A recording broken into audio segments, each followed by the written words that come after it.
All right, so it's Long Video Sunday. It's Long Video Sunday, and I just really don't know what to say on this Long Video Sunday because it's came up, and I don't really have a thing that I want to really talk about. I don't really have much to say, and so I'm thinking about how, like, it's one thing to sort of make videos like whenever you feel like it, and have sort of like the inspiration, and it's quite another to do it on a schedule. And when you're doing it on a schedule, it's like, okay, it's scheduled days coming up, make the video.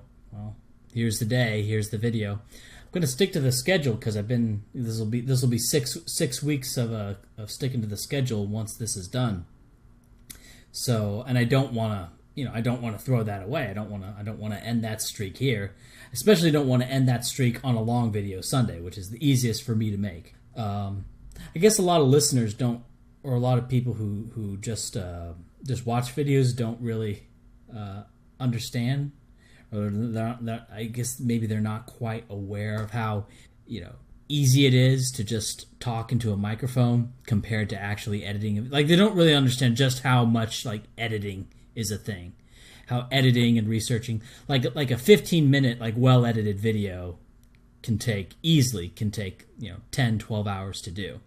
Right, if you take into account doing all the research, reading the papers, like you have to read all the papers. I mean, that's a task in itself. That can take anywhere from 4 to 6 hours to do that. Usually, you have an idea in your head, and usually you sort of know where to look when talking about something. For example, I want to write about the myth of prejudice and how whites in the U.S. were not prejudiced against other groups, that they didn't that they were not, for example, particularly with African Americans and slaves, and that it's actually what we call post-judice. And I have a lot of things on that, and I sort of know where to look on that. But that's going to take time, and then I'm going to have to write up a script and record it, and that's going to take whatever it is, 20 minutes or so. Because it's going to be a short video, so the recording doesn't take very long. But yeah, the editing, that's easily going to take like 16 hours or something. Whereas these Long Video Sundays is literally just me talking to microphones. That's pretty easy.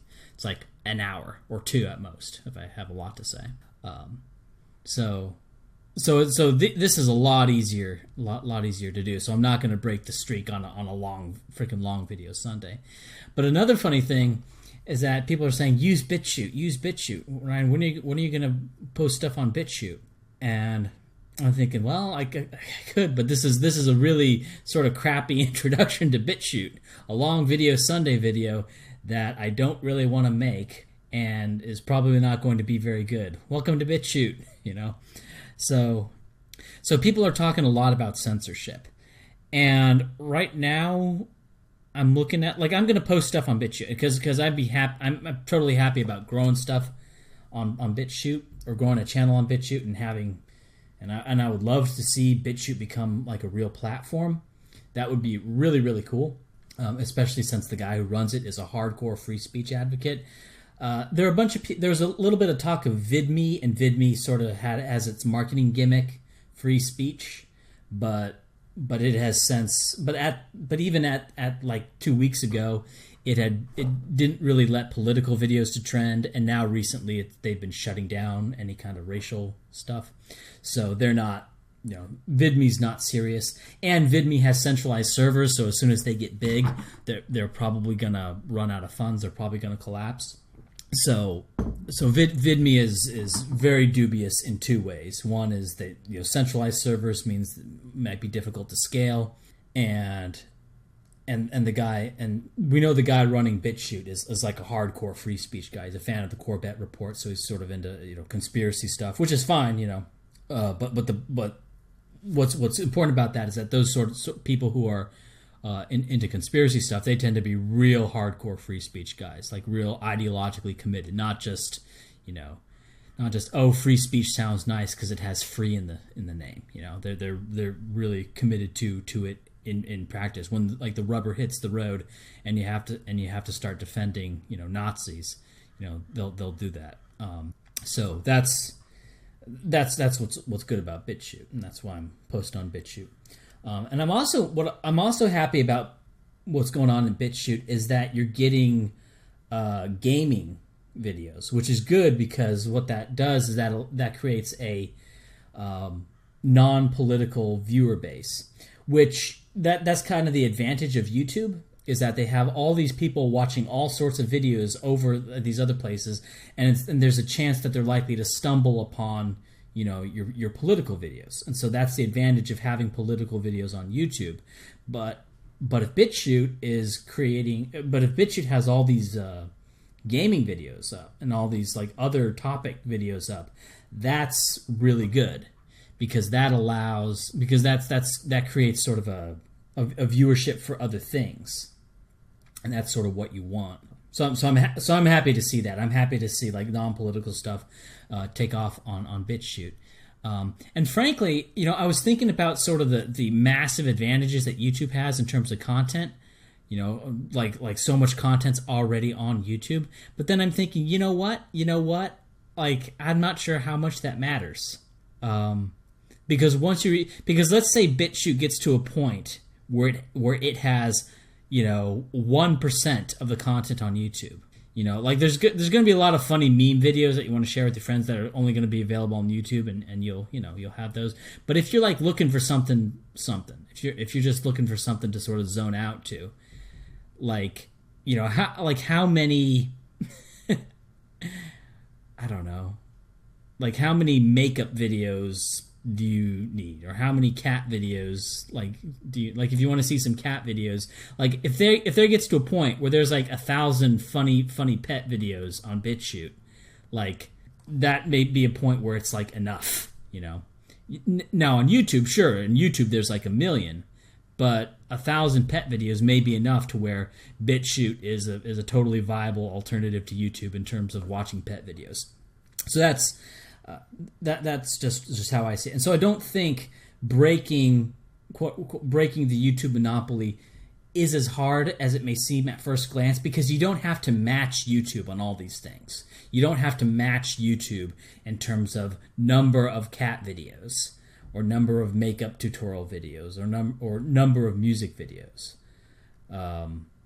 Like all you have to do is have enough to where any one user can search for videos like until the end of time and find everything they're looking for on BitChute. So I really think you only need about like 2 or 3% on BitChute. And plus, you know, you'll have some people, you know, if BitChute can be somewhat competitive in that regard, and have the, you know, the advantages of free speech. So certain kinds of content would be available on BitChute that would not be available on YouTube. So I'm a lot more I'm pretty confident on BitChute, more than I was on any other platforms, because what a lot of people don't know is that this has been done before. Like YouTube actually has these sorts of censorship moods. Like YouTube will get in the mood where it wants to like start censoring stuff.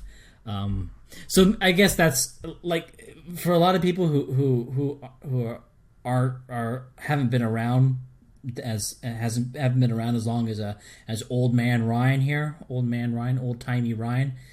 They are looking at this behavior on YouTube, and they're looking at it like, oh, this is the new way it's going to be, and it's going to be this way forever, and it's going to be terrible. And I'm thinking, maybe.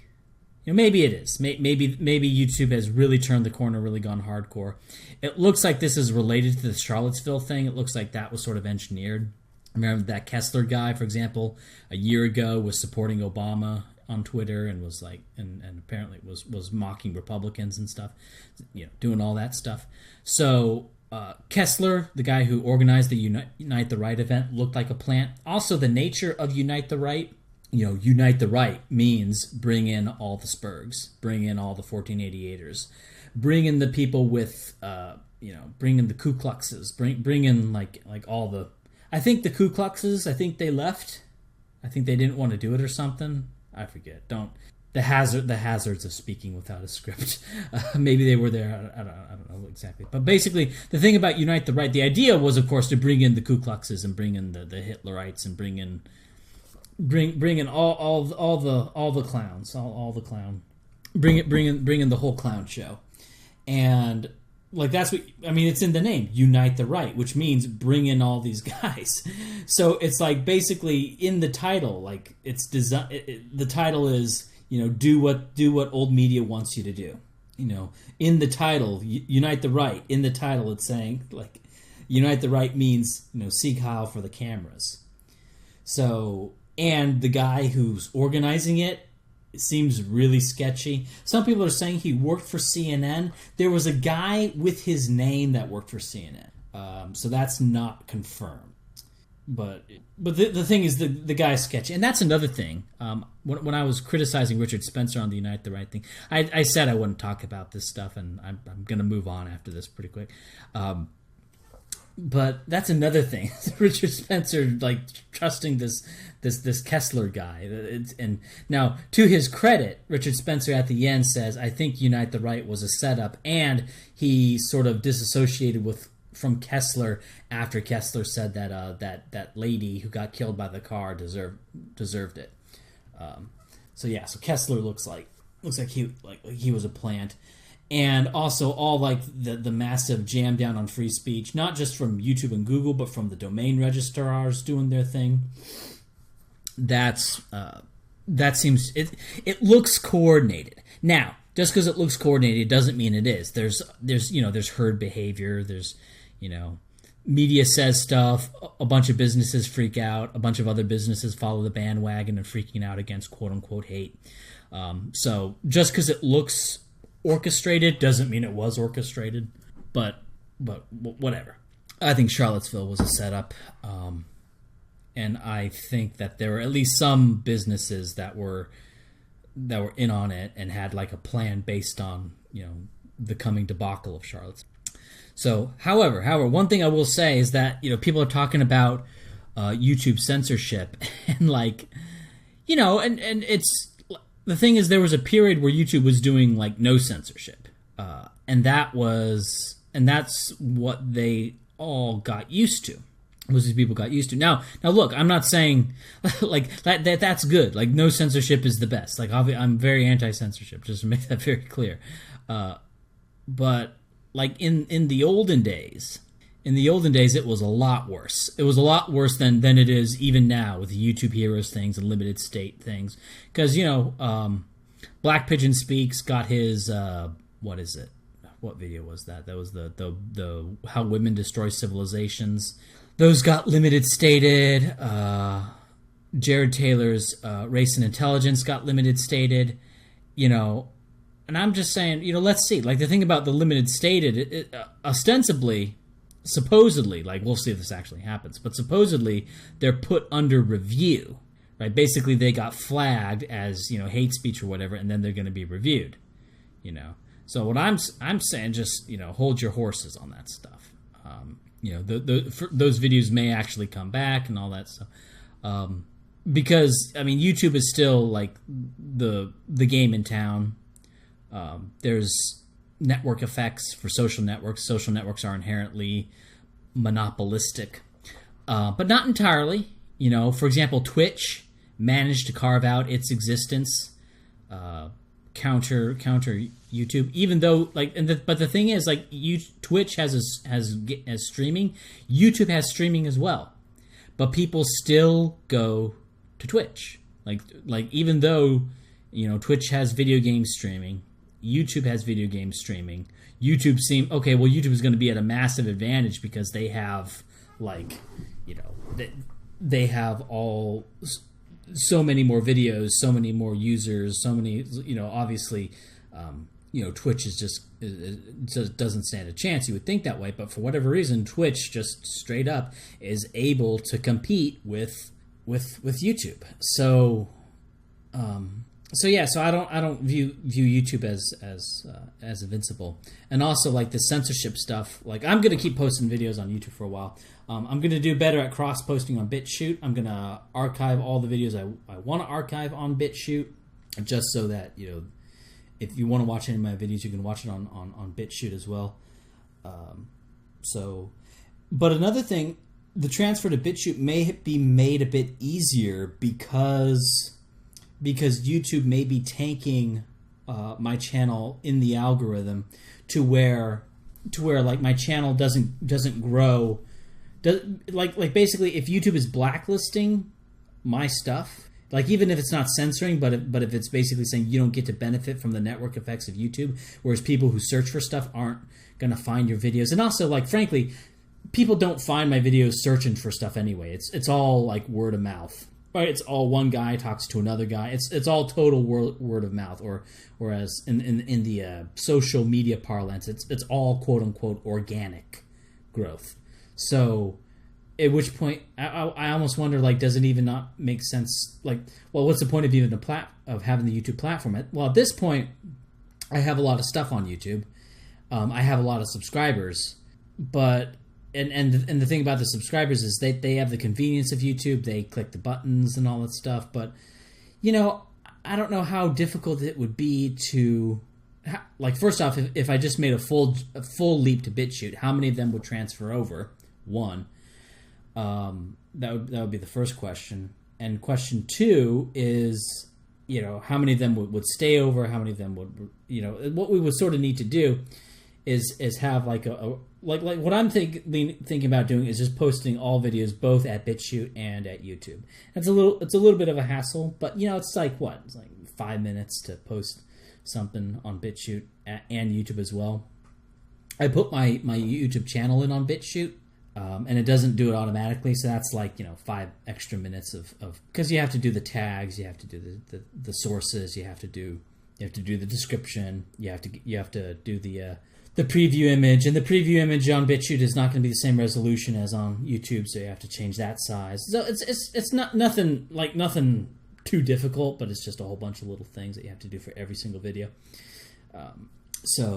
But you know, I can do that, and I should have been doing that. But I can do that, and I think I can just sort of spend the evening, you know, uploading all the videos that I have up on YouTube onto BitChute, just so that they're there, just so people sort of have the option of that, and any new videos upload to BitChute as well.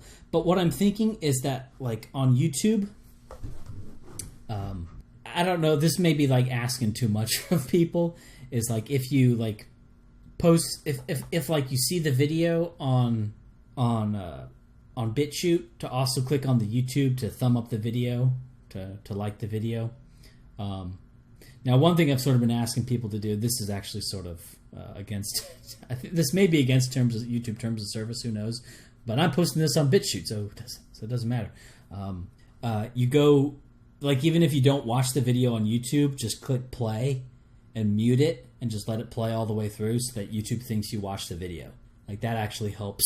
that actually helps a lot. And YouTube looks at that and goes, "Oh wow, a bunch of people are watching this video. We'll promote this video more. This is a video that people like." You know, it's not just a blank yes or no view. It's, you know, how much time they spent viewing it, and YouTube likes that. That said, that may not even be relevant for me if my channel, along with several others, is blacklisted. All they've done to me, I'm kind of a small fry, so they haven't really done much to me yet, but all they've done to me is one of the videos I had, they said that I had misleading tags because I had Charlottesville in it, and so they said you have misleading tags, so we're going to lock your video to private until you fix the tags. And then once you fix the tags, you send something back to us to appeal to get the video reinstated. And so what I just did, I said, you know what? I'm just going to remove all the tags and say, okay. And I said, there's no misleading tags on this video because there are no tags on this video. I removed all the tags. So there's no way there could be a misleading tag because all the tags are removed. They didn't care. They kept the video blocked as private. So that's... so basically they took one of my videos down. It wasn't... the funny thing is, it was sort of a video I made sort of as a lark, as I was sort of learning Adobe Premiere. So it wasn't even like a very important video that got taken down. It was one with the crying tranny, and then me talking about the story of the time machine and the big wrong. And so it wasn't really a that serious a video that I put a lot of time and effort into. But it was just sort of funny that that's the one they took down. But yeah, but that's what they're doing. They're taking videos down here and there, and you know, like in the old days, like my channels would just get taken down. Like, this is what people don't realize. In the old days, I would have, I wouldn't even be making, today you have people saying, I'm a white nationalist, in so many words. They may not want to say that because they don't want to be associated with Heimbach or the Ku Klux or people who say dumb things. But there are people who say, yeah, I think the ideal country for white people is an all-white country. Okay, you have people saying that. Now, back in the day, I was just saying, Charles Murray kind of stuff. I was just saying, race differences in intelligence. Let me tell you about the Minnesota transracial adoption study. And I didn't even make any kind of policy proposals at all. I was totally milquetoast. And those videos would get taken down as hate speech. I'm pretty sure back in the day, YouTube's flagging system was literally just a number of flags. We're pretty sure that it was a really dumb system. Because we were able to get videos taken down. Because I know, I'll just leave that in. Because way back in the day, we were able to get videos taken down just by mass flagging a person. Literally just mass flagging, and it worked. And the person didn't even say anything particularly hateful. It was just he was kind of a dick and we didn't like what he was saying, so we mass flagged his hate speech and it got taken down. So we're pretty sure that YouTube's flagging system back then was just dumb numbers. That there was no actual review. It was just an algorithm. If it got past a certain threshold, the video got taken down. And that was it. And I think I don't think that's the way it is today. I think that's how it was back then, but I don't think that's the way it is today. So the censorship situation, taking down a video here and there. I mean, look, I may be somebody who's the water's boiling. Oh, it's not too hot. I mean, it was hotter in the past or something. Look, obviously, I'm saying, get off of YouTube. Try to wean and try to transition over to BitChute. But I'm also saying that the situation at YouTube doesn't seem to be as bad as people are making it out to be. And maybe that's just because I've seen it a lot worse in the past. And that's just something a lot of people don't know. They just don't know that in the past it was way worse than it is today.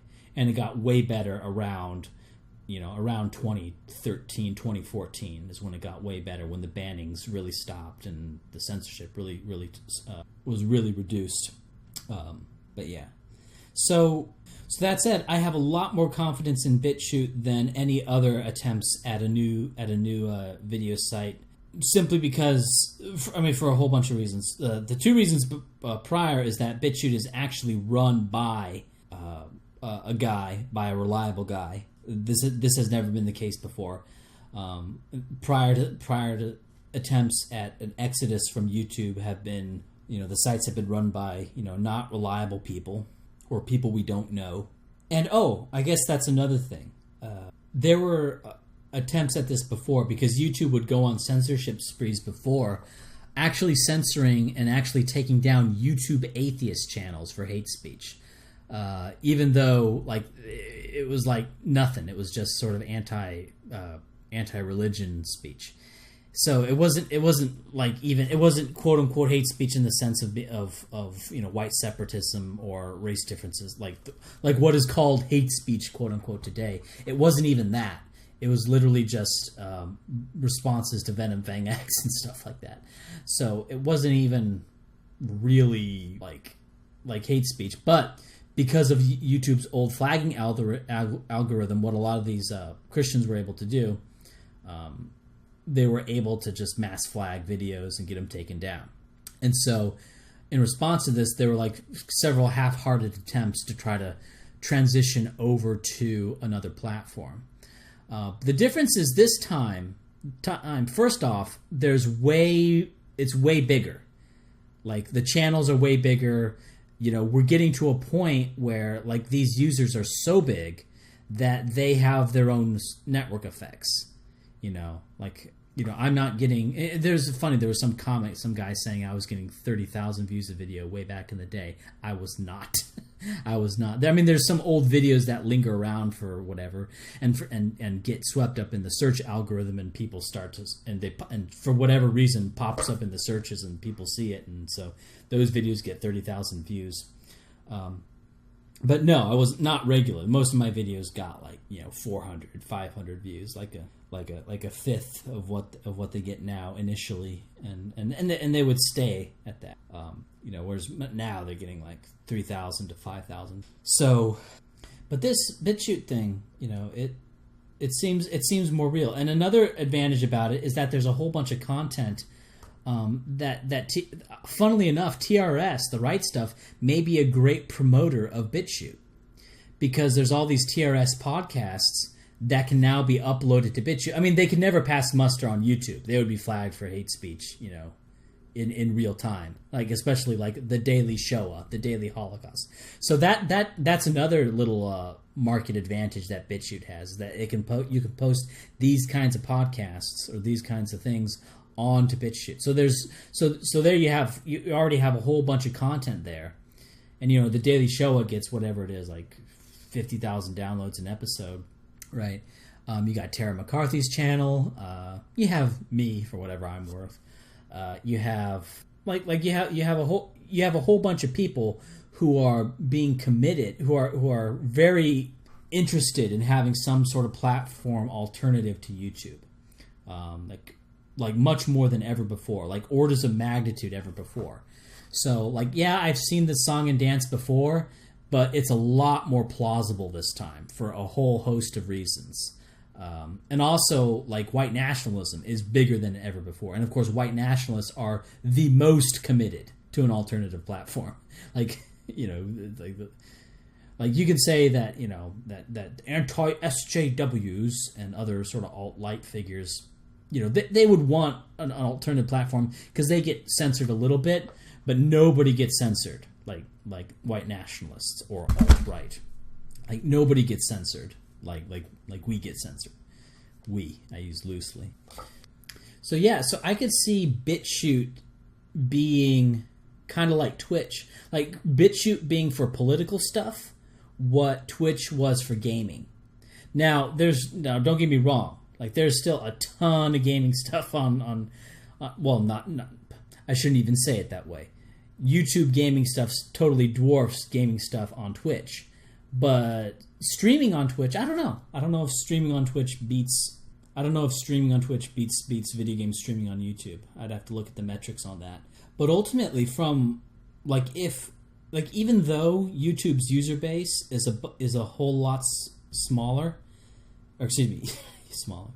Even though YouTube's user base is a whole lot bigger and BitChute's user base is a whole lot smaller, if BitChute gets to a certain size, and if the political scene on BitChute gets to a certain size, it may actually be better, because even though, for example, even though YouTube's user base may be bigger than BitChute, we may have more access to the BitChute user base because our channels aren't being delisted, and our videos aren't being sort of the owners of BitChute aren't fucking around with the algorithms on the videos, or removing videos once they get to a certain size, or any of that crap, right? They're not playing any of those games.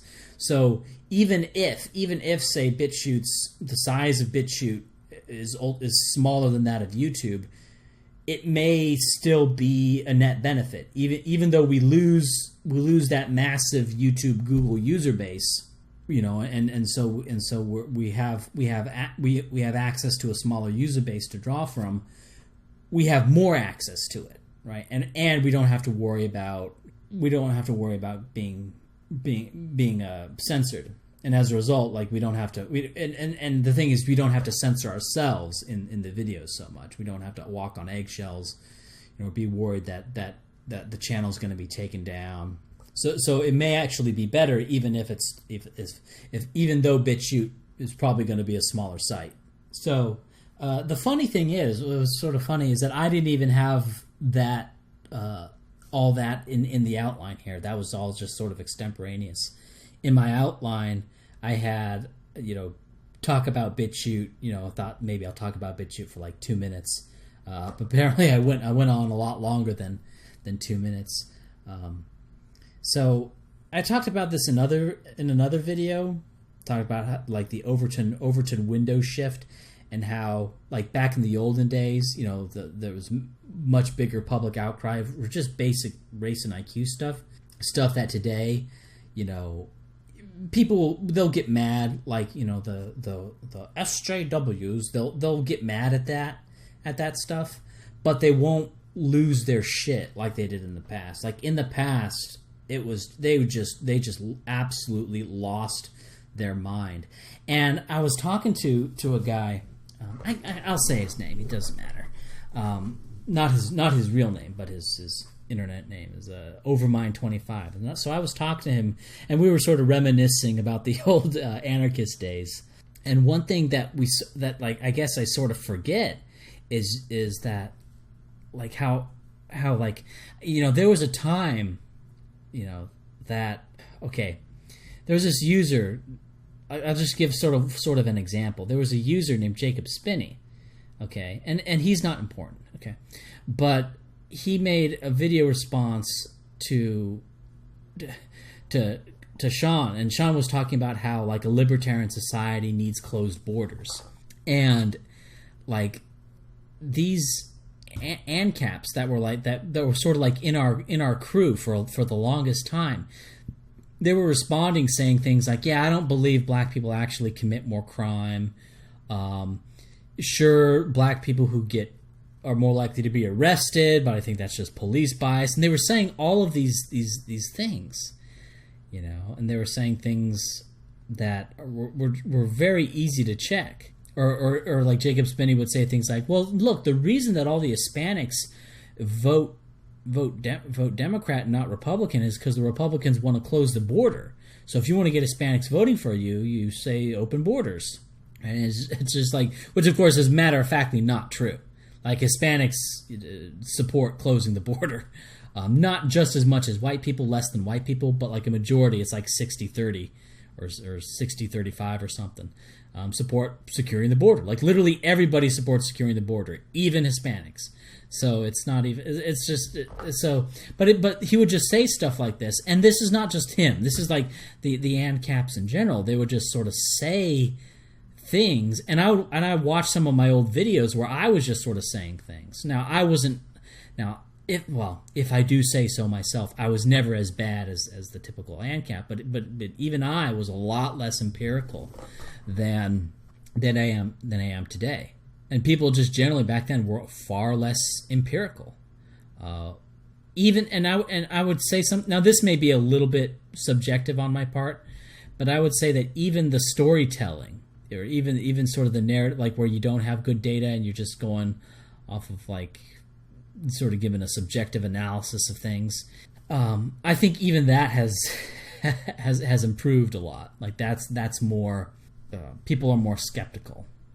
Of stories now. Like sort of back then it was much closer to real normie tier, where if you heard sort of an idea or heard like, basically like normie tier is like when you hear like a family member talking about, for example, that Hitler should not have invaded the Soviet Union, and he made the same mistake that Napoleon made, and it was all just hubris. Like normie tier is just sort of believing that, just like if they hear a story that sounds sort of compelling, or not necessarily compelling, but plausible and kind of explains things if you don't look too deeply. Like that sort of normie tier acceptance of storytelling. And that's kind of like where the ANCAPs were at, just sort of normie tier storytelling. And I think even the storytelling, or for less pejorative term, narrative arguments have gotten a lot, even if they're not based on data, they're sort of, I don't know how to describe it. They've just gotten better, right? They've just gotten better than they were in the past, or at least than they were amongst the ANCAPs. So, what we were sort of speculating about is that, like, what is it that causes people to shift to what is it that causes people to shift to white nationalism? And I think there, like in a previous post, I talked about how white nationalism is the default. And I think sort of in white nationalism being the default, and basically, like in the absence of any kind of ideology, that's just what people are, or excuse me, that's just what white people are. I think there's a pretty big, I think that's a pretty big clue. So what kind of people become white nationalists? And I think I've sort of come to it. It's the people who just don't believe things, right? It's the people who don't. It's the people for whom the strictures don't work on them anymore. And so then that sort of also explains why there's the sort of libertarian to white nationalist pipeline, which I thought was funny. There's all these libertarians saying, no, there isn't. It's like, yeah, there is, or at least there was. Maybe not now, and why there wouldn't be now, I can talk about. That's another thing. But at least there was. And I think the reason there was is because libertarianism works as kind of as an icebreaker. Like, because when you're a libertarian, you have a visceral firsthand experience of a whole bunch of legacy media, old media outlets, and academics. Like, so you have old media and you have the academics just lying out the ass about you. And they're just, and so you like, and that's something that I talked about a long time, is that people who aren't lied about by others in media, like even in sort of the low level, media that is like internet media. Like if you haven't been massively lied about and slandered about, you don't know what it's like. You don't know just how sophisticated it is, how sophisticated the lies are, and how like I can think of how it would be done, like let's say, for example, I'm just sort of thinking, because I was talking about the ABC did a little documentary on Charlottesville, and Heimbach and Richard Spencer stupidly agreed to do it. And I mean, like, the media is not your friend. Like the goal of the media is just is to indict you. They're like a prosecutor. Okay, their goal is to make you look like shit. Nothing you say to the media can help you. Right? They're not your friend. You can't like win them over and get them to report nicely on you. It's not going to happen. Unless it's like, maybe I don't even know about Breitbart, but like Breitbart may be debatable, a site like Western Journalism, but even then, be careful. But I was just thinking, like, if they interviewed me, if ABC interviewed me, and asked me a bunch of questions, they would ask me like, what do you think about Hitler? And I would go off on some long, complicated spiel saying, well, I think Hitler was on the whole a bad dude.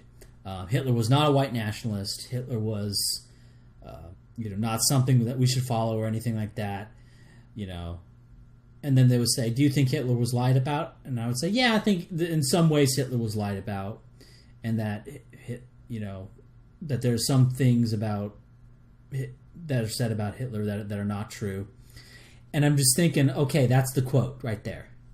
Right? And what they would do with that is they would have Heimbach say, oh yeah, I think Hitler was a great man. And then they would intersplice that with me in the middle saying, yeah, I think Hitler was unfairly lied about. Right? And then they would have Richard Spencer say something, maybe not, but they would get some other guy. They would like sandwich me in between two who like bona fide advocates of Hitler, right? And then they would sandwich my quote in with that. They would sandwich my quote in saying that, I think that Hitler was sort of exaggerated about or treated unfairly in some ways by historians, and they would sandwich that in with two people who were saying, yeah, Hitler was fucking great, like that's what they would do, and that's just the kind of dishonesty. And so a viewer watching that would get the impression, and that's the point, is to create the impression. They would get the impression that I was just as that I was even a fan of Hitler, and as big of a fan of Hitler as Matt Heimbach. That would be the impression that they would be trying to create, right? And that's a big pain in the ass, because then anyone watching that documentary, it's just a real pain. So anyways, to sort of loop back to what we were talking about, like these sorts of people who today we would recognize as you'd call them all sorts of things, maybe SJWs or like the term I think is best is just anti-white, and it sounds kind of ham-fisted, but it's going to sound ham-fisted until it catches on, and then it's just going to be like a normal term, and it's going to be a good term, right? It's a pathologizing term, but guess what? White supremacist is another one of these ham-fisted pathologizing terms. So fuck it. But I was just looking at like these old ANCAPs and I'm just seeing like some of the arguments I'm making, that they're making, and they're just saying like these crazy things. Like, for example, there's this guy ex Omniverse saying, "Oh, I don't think Hispanics actually commit more crime," or they'll say things like, "Oh, I think Hispanics are actually good for the economy," and they'll make up some like libertarian. And it's funny, he'll make some stupid libertarian argument for open borders, but then right, and then now, of course, what you see is you see all these, you see occasionally like these SJWs or Tumblr SJWs making arguments, making libertarian arguments for open borders. Suddenly they become real hardcore, talking about the efficiency of the market and labor supply, and not wanting to prop up wages too much for the so suddenly they become real anti-work, they become real anti-worker, or at least against trying to constrict the labor supply in order to keep up wages. They become massively against that, right? Once it's used to justify making whites a minority, right? It's really sort of like apparent, and it's something that's really gripping when it's like right in your face, suddenly they become like total libertarians and total free marketers when it's convenient for them. And like, we all sort of know that they're opportunists, but once you actually like really see it or really experience it, there's no substitute for experiencing it. So back to libertarianism. Yeah, that's what libertarianism does. Is it makes you experience firsthand academics just either lying out the ass about you or not having any idea whatsoever about what they're talking about. Just literally having no idea what they're talking about. That's just something that you have to experience. You can tell people about it, and sort of at a cognitive level they'll understand it, but until it actually happens, until you actually experience people lying about you or lying about something that you hold very dear, there's just no substitute for experiencing it. There really isn't. You have to experience just the shit out the mouth lie. And so what that does is that causes them to just not have faith either in academia or in the media, because they've experienced it. They've experienced the lying of them. They've experienced just what colossal hacks these people are. Not only and the lies are not just, they're not just like mistakes, or it's not just really simple lies. It's like really sophisticated lies, or just real sophisticated stupidity. Right? It's really hard to describe, and you can't. You just have to experience it, and that's what libertarianism does. It creates that experience. And one thing I noticed about people who really stayed in libertarianism, I've noticed a few things about them. One is that they're really into ethics, right? They're really into the ethical arguments for libertarianism. And if ethics is like your foundation, well, you're just you're going to be kind of an idiot. And what that does, like, if ethics is your foundation, so basically what I've just sort of realized is that if you're a libertarian or an anarcho-capitalist for ethical reasons, then media and academics shit out the mouth lying about your views on, say, for example, regulations or your views on property. They're not going to be very fazed by those, or they're not going to be. It's not going to have a big emotional impact. These academics and media types lying about their economic views, because their anarchism or libertarianism, it's not based on the economic views. So when they hear the lies, it doesn't really faze them, because they're about ethics. They're not. So it doesn't have a deep emotional impact to them when media or academics lie about them. And in fact, they may not even, who knows, they may actually agree with the criticism. They may actually think that it's a good criticism, but they don't care because they're an anarchist for ethical reasons. And I've noticed that people who are anarchists for ethical reasons, they remain libertarians, and I think it's because the ice wasn't broken for them. The ice of believing in media and believing in academia. And believing in media, like, how do I put it? Like, it's one thing to say sort of in the abstract that media lies. It's another thing entirely to really have sort of an actionable, sort of visceral understanding of that. And you only gain an actionable, visceral understanding of media lying when it's been done to you, or when it's been done to someone close to you.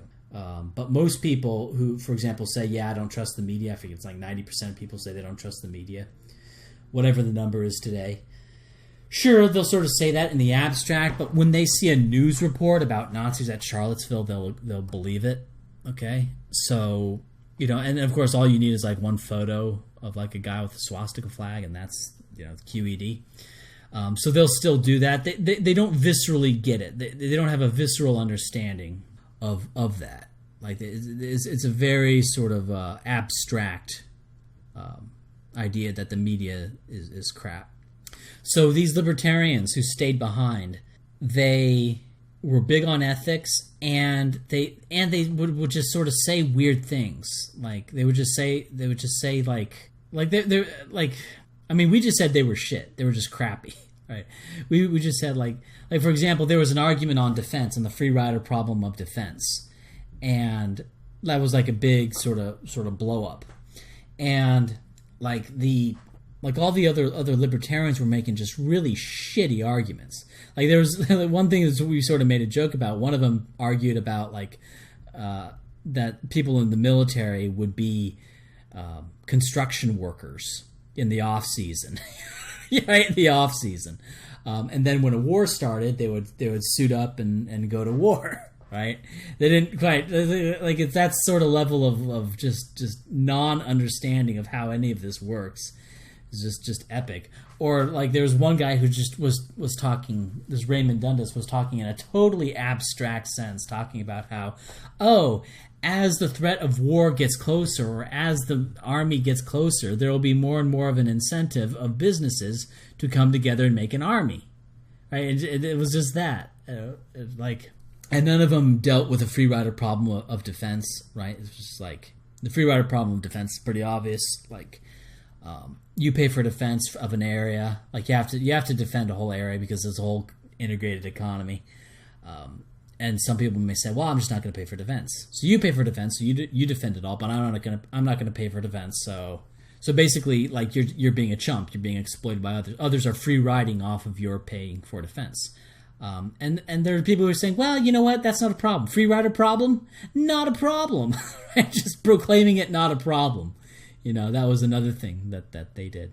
And one thing I noticed is that like the ones who said stuff like that, who weren't like those were the ones that stayed. Those are the ones who are still like libertarians today, right? But the people who really understood that like the free rider problem of defense is really a problem that can't be, they were the ones that figured it out. So really, I think it's having that ice broken, because one thing I've noticed when talking to people on Twitter and Facebook and stuff is they'll say things like, "Are you an expert? What's your credentials? Why should I listen to you?" And it's just like these are people for whom the ice has not been broken. Because for a few things, like they don't realize that like there's no expert on race. Well, maybe there are, but like there's no field of race and IQ, right? And there's like no field of the heritability of intelligence. Like they don't realize that like a neuroscientist doesn't necessarily, like a neuroscientist may not even know what heritability really means. Like a neuroscientist may not even be a relevant expert. Now the thing is, he may know stuff, like, but that doesn't, like, just because he's a neuroscientist doesn't, preclude him from knowing things. But like, it's a really inflated view of what academia is like. that a lot of these people have. And this is what you have when the ice is not broken. But if you've been a libertarian and you've experienced supposed experts just shit out the mouth lying about your views and shit out the mouth lying about the effects of policies, that chain has been broken, right? The ice has been broken on that. So that's why I think there's such a big libertarian to white nationalist pipeline, is because the strictures get broken. And when you have you have the usual suspects that lie about libertarianism and shit out the mouth lie about libertarianism, it then becomes more difficult to believe them when they say, racist, Ku Klux, Nazi, because that doesn't work. They've cried wolf about you, right? They've cried wolf about libertarianism. So when they cry wolf about white nationalism, it's like, well, you're not so inclined to think that whatever they say is evil because they called you evil for such a long time, right? As a libertarian. So I think that's what happens. And I've known this for a long time, but it only recently sort of dawned on me more clearly how that actually happens. When I always knew in sort of a vague sense that these are like the authorities that people believe, and when you break down the authorities, you're more likely to advance some good ideas. But it didn't really dawn on me, specifically it's because they were libertarians and because they were lied about as libertarians by these said authorities that they really began to distrust these authorities, and that's how it happened. It didn't dawn on me until recently that's how it happens. And so that's why there's a libertarian to white nationalist pipeline, and that's also why the libertarians that are real big on ethics but are not big on sort of the economic arguments weren't the ones who made the jump, right? Because if you're real big on economic arguments, you're going to be lied about. But if you're big on ethics arguments, no one's going to lie about your ethical beliefs. That's hard to do, and B, ethics don't persuade hardly anybody. And so the real ethics libertarians, those are the ones that stayed. But the practical libertarians and the practical ANCAPs, those are the ones that made the jump. But that sort of gives us a clue as to going forward as to how to get people sort of thinking in the default way of thinking, or to get whites to think in the default way of thinking. And I call it the default way of thinking because, and this is something I've said before, and apologies if I'm repeating myself, but in Germany, they don't, for example, have to stamp down, I don't know. I mean, maybe a little bit, but maybe they have to stamp down communists, but they don't. They don't have to stamp down communist thinking in Germany today, right? Because communism, it's a, for lack of a better term, it's a synthetic set of beliefs, right? It's a set of beliefs that a guy thought up and a bunch of people thought up. It's not something that people come to believe naturally, right? It's not the default. Right, whereas they're constantly having to guard against racism. Racism is something that they're constantly having to guard against, and if they don't suppress it, it happens. If it's not suppressed, it happens. But the thing is, the mechanisms of suppression, right? The mechanisms of suppressing sort of the innate, you could call it innate racism. But the mechanisms to suppress sort of innate white nationalism among whites are, in fact, the universities and media. Okay, but media has taken a massive hit, and universities have also taken a hit as well. It doesn't show up in polls. People ask them, do they trust the universities? But I think that's a bad question, because it shouldn't be, do you trust the universities? It should be, do you trust university social science? Do you trust sociologists, right? Right. If you ask that, I think you get a much different result. Because in the public mind,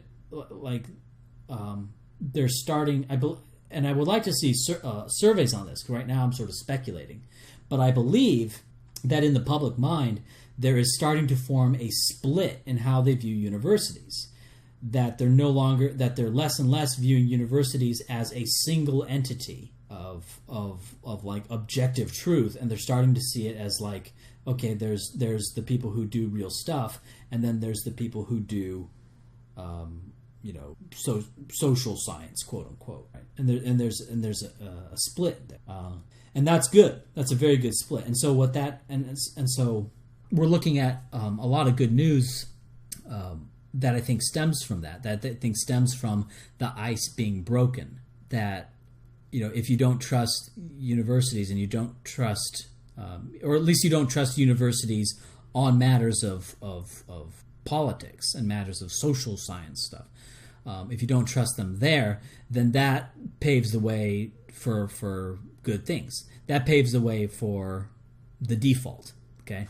Because when you break down all the strictures, well, then what are you left with? You're left with nothing, You're left with no political philosophy. Like if you break down the strictures, you're left with nothing. Now, let's say you're a libertarian. Well, as a libertarian, that you're breaking all the ice. You're breaking belief in the universities. You're breaking belief in the media.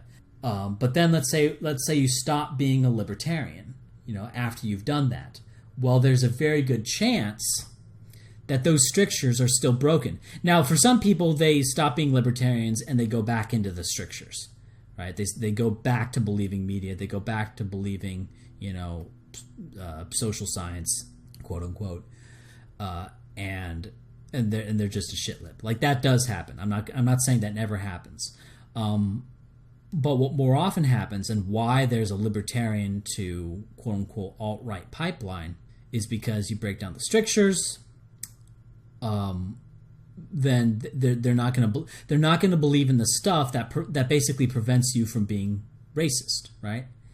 Like, these are the racism stoppers, and what libertarianism does is it breaks the racism stoppers in your mind.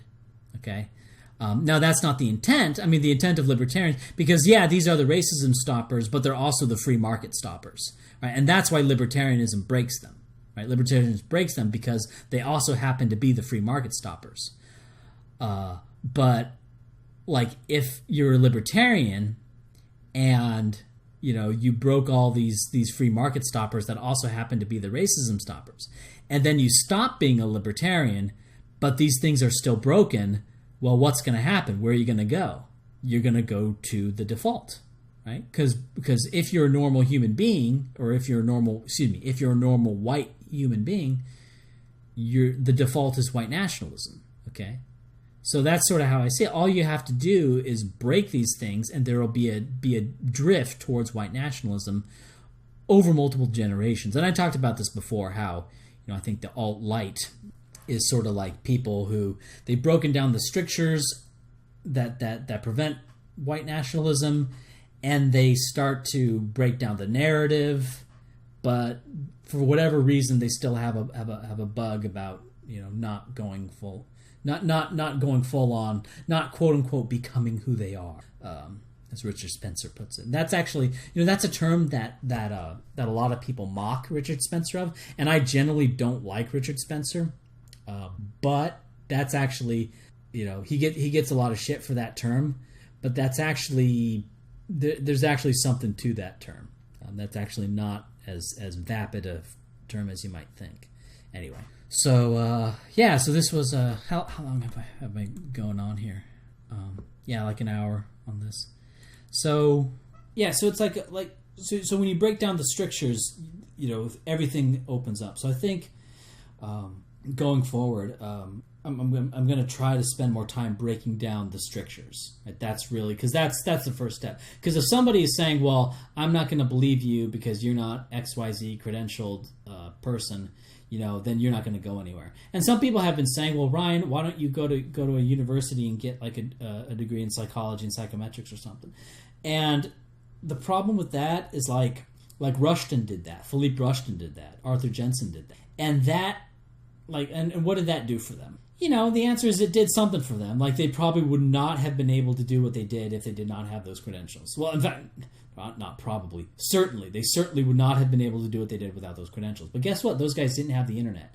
And another thing, when I cite Jensen or Rushton to people who are resistant to race differences in intelligence, they say, oh, that's Philippe Rushton, a known racist and pseudoscientist. Okay, known. Like they put known in there as if this is like established or something, right?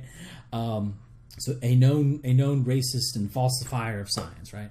So that doesn't really help a whole lot, right? Because they'll just sort of believe, they'll just sort of believe like it's a mixture. Like it's not just they believe the authorities, but they believe a narrative. They believe the authorities say XYZ, right? They have these sort of demons in their heads about like Nazis and Ku Klux Klan and scientific racists from the 1800s, and that narrative is connected to the authorities. So it's sort of like a interwoven sort of story of the world, right? So me getting like a degree like that, first off, it would be extremely expensive.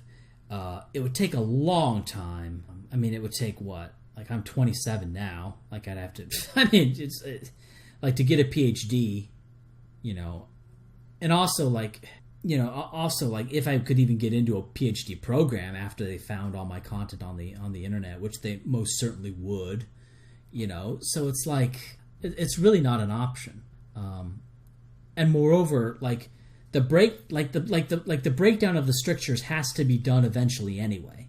Like you have to get people to stop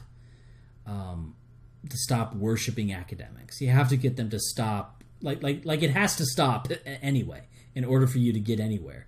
So I don't think the idea that I should go to a university like I have a degree, but it's not like I have a degree in history, right? So it's not, I don't have like a relevant degree. I don't have a relevant credential. But I don't think the value of me getting one would be anywhere near worth the cost. I mean, you're talking about like 8 years minimum to go through all that.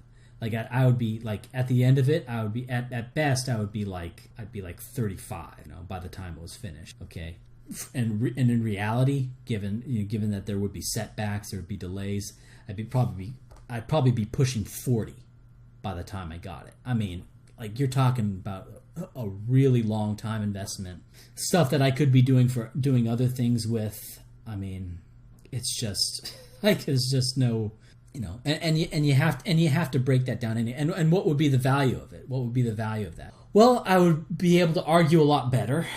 But you know what? People can just say, oh, that's not a relevant expert. Like, let's say I get a degree in, biology. They could always say that's not a relevant degree. You have to get a degree in neuroscience. Here's a guy with a degree in neuroscience who says you're wrong. Okay. Well, let's say you get a degree in neuroscience. They might say, well, neuroscience, but you don't. They could come up with a reason to say why the guy with a degree in biology knows more. It's like, well, the guy with the degree in biology, he says that biological races don't exist. Okay, so you're comparing two groups that don't exist, and I'll say that, and I'll agree that they don't exist because that's what the biologist says. So whatever PhD I have, they'll always find you can always find a way to say that's not. That's not what you're supposed to have. You're supposed to have this other thing. Now, in reality, the best degree that you could have is a PhD in psychology with a specialization in psychometrics. That's the most relevant thing. The problem is most pubs don't know that, and most pubs think that psychology is a fake field. So that's like. So in reality, the most relevant thing you can get is going to be poo-pooed on by public. So it's just massively not worth it. And frankly, if I can be so bold, if I can be so fucking bold, like I could cite a bunch of articles. I already know how to speak in quite a bit of the jargon, but I could make an effort to learn the jargon of of peer-reviewed papers and and statistical concepts that are regularly used. I could learn all those jargons. I could learn like the concepts that are used 90% of the time, and I could learn that in like a month or so, and then just say that I have a PhD in something. Just say it. I could say I have a PhD in I don't know, in neuroscience, after reading and the thing is, I would know enough neuroscience and I would know enough like high level statistics, a bunch of high level math that like I would fool 99% of people, right? So if you want to go that road, if you want to go that road of like the authority road, that's probably the best. That's probably the best use of your time, is to just read a few, either neuroscience type or whatever it is you want, or whatever it is you want to quote unquote get your PhD in. Just read a few books, learn a few relevant statistical concepts. They're not that hard. They seem complicated, but like I couldn't do it now. But I learned what a chi-square regression is. Chi or chi, I forget how to pronounce it. But like, it's, because I saw it used in like a whole bunch of papers. Like, what the hell is this? And then I learned what it was. It's like, oh, this is actually not really that complicated. And I'm sure the formula is extremely complicated, but like the actual practical application of it is not really that complicated. So you could, and so if you wanted to do that sort of authority thing, like to be able to argue from authority, like your best bet will probably be just lying and saying you have a credential and then just learning enough to fake it, right? I mean, real talk here. Like that's probably, if you want to go down that route, that's probably your best bet. That's probably the best thing for you to do, as opposed to actually spending 8 years learning a bunch of stuff that's not going to be relevant to what you're actually going to do.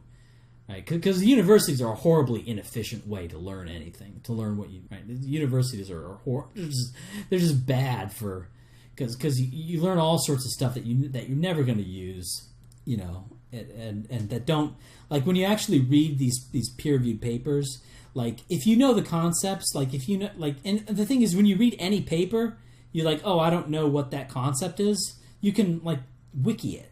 And you understand the concept, or like, oh, I don't understand the math they're using. Okay, you can learn the mathematical that's a bit more complicated, but you can learn that. You can learn all the statistics stuff, right? You can actually do a search for any statistical thing that they're doing and learn the math and that. Like, and you can learn, and that's much faster than getting a PhD. And you'll fully understand, and you can fully understand any peer-reviewed paper. Okay. Much faster than going in and getting a PhD. The problem is the normie just sees PhD and thinks like, I mean, it's the modern priesthood. They think it means much more than it really does. That's really the problem. So, yeah, that's what I have to say about that. What else did I want to talk about? Yeah, breakdown of strictures. Yes, so I think even like, of course, like the use of strictures is it's enmeshed with the narrative. They go together. The faith in authority plus the narrative that they believe the authority pushes. Like, it's not separate. It's not two separate things. They go together. So you can't just get the strictures and the arguments. Like, you have to do both. Like, you have to be able to actually argue the argument, and you have to argue against the strictures. Basically, you have to argue against both the priesthood and the religion. Right? You can't just argue against the religion, and you can't just argue against the priesthood for a lot of these. But the thing is, for former libertarians, all you really have to do is argue against the priesthood, and they will drift, towards being against the religion. Like, all you have to do is argue against the strictures, and they will become white nationalists. And I think that may have to do with just sort of the psychology of the kind of people who become libertarians, or it may be sort of the mental state that they were put in by being a libertarian, sort of they just don't believe any kind of narrative that comes from the usual suspects, because they've been lied about the usual suspects for so long. So, yeah. So that's sort of why I'm confident about the future, is because the strictures are being broken down. And I saw a poll. There's one poll that looked at just Hillary versus Trump, and it showed Trump winning in a landslide. But, Hillary versus Trump among Gen Z high school people, and it showed Trump winning in a landslide. So that's pretty nice. I also saw another poll of incoming college freshmen.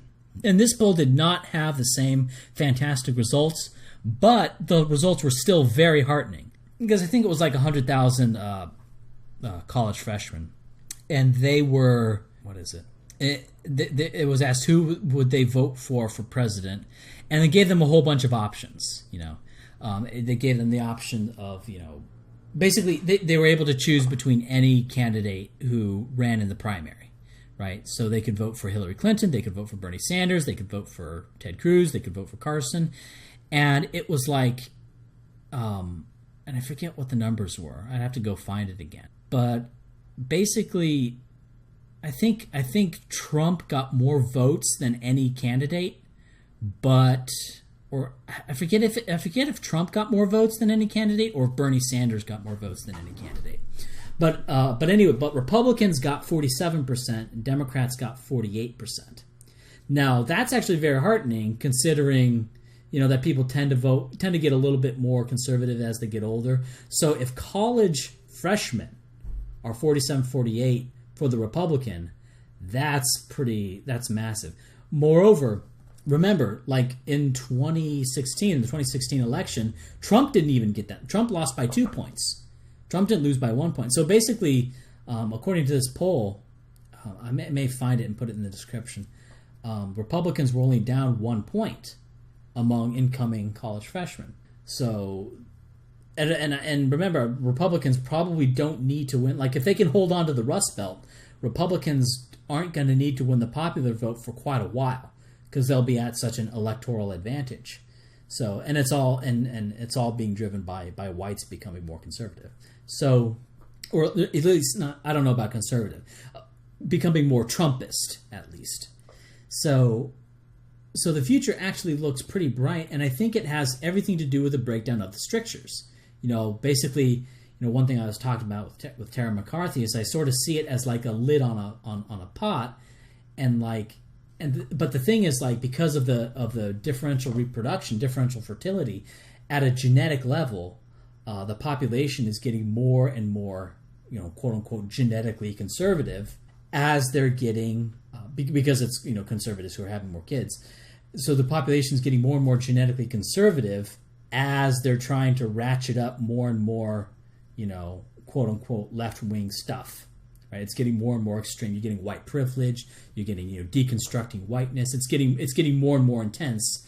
And so, like, you have these two forces, and so the lid's starting. But the thing is, it doesn't look like the lid just totally pops off. But it looks like the lid's starting to rise, or lid's slowly starting. I guess the analogy doesn't work exactly because the lid doesn't just totally pop off. It just sort of seeps out, and so that's what I think you're getting. Anyway, I have I was a bit worried about BitChute being taken down because I could see, like, well, if BitChute goes up, because I have a concern, like, if they have an absolute free speech policy, one thing that may happen with BitChute is that I'm concerned that I hope they follow the DMCA, because I don't want the site being taken down for copyright stuff. That's one concern I have. Another thing is that web hosting. I don't know who's hosting BitChute. I hope it's like I hope they have some really solid hosting. A really solid guy who's a really ideological advocate of free speech. Because otherwise it may be taken down, sort of like the Daily Stormer was taken down a whole bunch of times. So, but one thing that I also heard about is a Tor browser. Now, I'm not the kind of person to talk to on this stuff. You should probably look this stuff up on your own if you want. But basically, but I don't know how the Tor browser works or the Onion works. But apparently, it works in such a way that you can't take down, like for whatever, I don't know exactly how it works. I don't really know how torrents work. I can give like a very basic explanation. But the function of it is that you can't just go find a domain hosting service and take down a site, right? It's not like that. You can't just do that. You can't just bully GoDaddy into taking down a site with a Tor-based net or something. So it's massively decentralized. You can't just take stuff down. And if that catches on, right, having a Tor-based or whatever it is websites, that would be the way to go. Now, one thing that would be interesting is if you could get that kind of an add-on for for Firefox, or I don't know if Firefox can, like, if there can be like this new internet that's not subject to singular domain hosting services. I have no idea how it works. I don't know if it's distributed amongst a bunch of computers like torrents, or basically a torrented website. But if that could be set up, then we would be in great shape, because then we would have BitChute, we would have a torrent-based video site that looks like that has a much better chance than any of these YouTube alternatives prior. You would have people using Tor-based browsers where websites can't easily be taken down, right? Where it's massively decentralized and distributed. Yeah, that would be a great way to go, a great way to do it. So lots of interesting stuff. Future's looking bright, or at least future's looking a lot brighter than I thought in the past. Like, there was a time, and it seems like it's hard to think of just how important it was for me to look up differences in fertility between liberals and conservatives, because there's all this black-pilling info about fertility differences between whites and blacks and whites and Hispanics and all this stuff. It's really depressing. But when you actually break it down, it's not so depressing at all. It's actually kind of, things are actually looking okay. If you can just shut down the border, then it's like, well, actually Republicans have sort of an internal advantage. Also take into consideration, like after the Donald Trump win, it's like, well, it looks like Republicans don't have to win the popular vote even.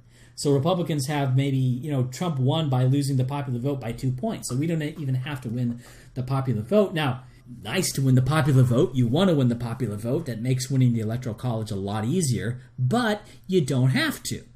So, that makes it more likely for Republicans to win, because it looks like Republicans have a big electoral advantage, just sort of in the distribution of electoral votes. For a long time, it looked like the Democrats had an electoral advantage, and that they could win without winning the popular vote. But now it looks like that's flipped. So things are looking all pretty positive. People are sort of black-pilled, because they're looking at what's happening on YouTube. That's it. Hold your horses on that. I'm going to still be posting on YouTube. I'm also going to be posting on BitChute. I would love to see BitChute take off. One thing I'm going to do is I'm going to post my other videos on YouTube and BitChute, but the long video Sundays I'm just going to post on BitChute. That's going to be how I do this. So basically, so that there's exclusive content on BitChute. So that's going to be my little way of helping out BitChute. What little I can do. I'm not that big of a guy. So yeah. So it'd be interesting to see. I'd want to know how much value is there really to posting videos on YouTube. Like, what do I get by posting stuff on YouTube instead of on BitChute? Like, what sort of user base do I have access to on YouTube that I don't get on BitChute? And I guess I just sort of need to experiment. I just need to sort of post stuff on BitChute, I guess so. The question is, what is the notification system? Like, because ultimately all it is, like when you think about it, what is it? It's just video plus notification. That's all it is. It's just video plus notification. So how do you get people notified when you post a video? That's all it is. Forget, YouTube subscribers, or thinking in that way. Sure, subscriber, right? But the point is, do they get notified when you post a video? That's all you have to do. And so all you need is a notification system for when, X, Y, for the guy you want to see the videos of. All you need is a notification for when he posts a video. And ultimately, then it's like, well, if that's all it is, just a notification system for a video, why do you even need, so why do you even need video? Like, why not just a notification system? But anyway, but the thing is, people go onto video sites because they want to browse videos and stuff. So that's why you need a video site like YouTube or like BitChute. Yeah. So I talked about a whole bunch of stuff. Obviously, I'm going to compress this down because there's a lot of dead air on this. But yeah, that was a video about nothing. Long Video Sunday. I think that'll be the title. The title will be Long Video Sunday. a video about nothing. But I talked about a whole bunch of stuff and sort of rambly. I didn't really have a whole lot to say, but I managed to talk about a whole lot of stuff anyway, despite having nothing to say. So this will be the debut for BitChute. I think it was kind of rambly, kind of all over the place, but whatever. That'll be that. And I have to end these things. I don't have like a concluding statement. Maybe I should get a concluding statement. You know, can't think of one off the top of the head. You know, I could do Scott Adams. Don't just win big when you can win bigly or something. I don't know. So I guess I have to end this sometime, so I'll just end it.